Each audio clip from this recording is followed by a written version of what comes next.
Hi everyone, my name is Shahida and welcome to my book review video.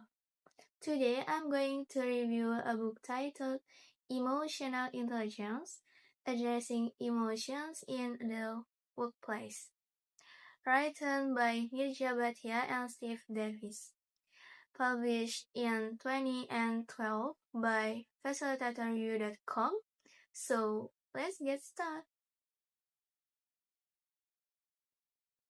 This book is a guide to understanding and applying emotional intelligence, or what we commonly call EQ, especially in a workplace setting.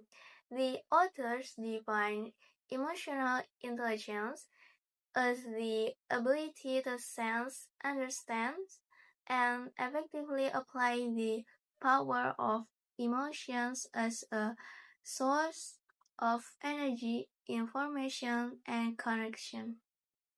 What makes this book unique is that it used Ken Wilber's integral model as its foundation, organizing the material around four key areas: self-awareness, self-management, social awareness, and relationship management. There are three main points I want to highlight from this book. First, resilience is at the heart of emotional intelligence. The book explains that resilience is not something you're born with. It is something you build through consistent practice of EQ skills. The more you practice, the better you become at handling stress, challenges, and difficult situations. Second, self-awareness is the starting point of everything. Before we can manage our emotions or understand others, we need to understand ourselves first. The book encourages us to practice self-observation and reflection on a daily basis, simply paying attention to how we feel and why we feel that way. Third, taking personal responsibility is key to growth. One of the most powerful messages in this book is about ownership. The authors reminds us that change begins when we stop blaming others for our reaction and start taking responsibility for our own behaviors. This is something that sounds simple, but is actually very challenging to practice in real life.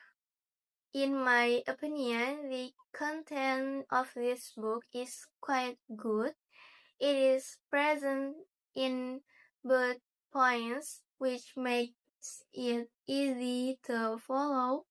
We are also given worksheets for each topic to help us reflect on the material, which I found very helpful. However, what I don't like is that the language is quite heavy, which can make it difficult to understand, especially for readers who are not familiar with psychological terms. The page layout is also quite monotonous and lacks color, so it can feel a little boring to read. Overall, I recommend this book to anyone who wants to raise their self-awareness, particularly teenagers or those who have just reached adulthood, as this is the perfect time to start understanding your emotions better.